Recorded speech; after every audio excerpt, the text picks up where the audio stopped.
David, তুমি যে এত বছর পর মেহেরপুরে আসলা, তোমার ফিলিংটা কিরকম বা তোমার কেমন লাগছে?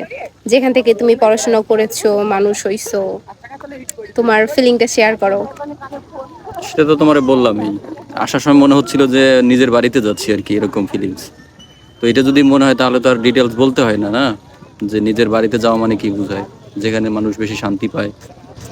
তো মেহেরপুর এমন একটা জায়গা যেখানে একটা মানুষের সব থেকে বেশি, প্রত্যেকটা মানুষের জীবনে একটা গুরুত্বপূর্ণ সময় থাকে। তো ওই গুরুত্বপূর্ণ সময়টা আমি মেহেরপুরে কাটিয়েছি 6 বছরের মতো।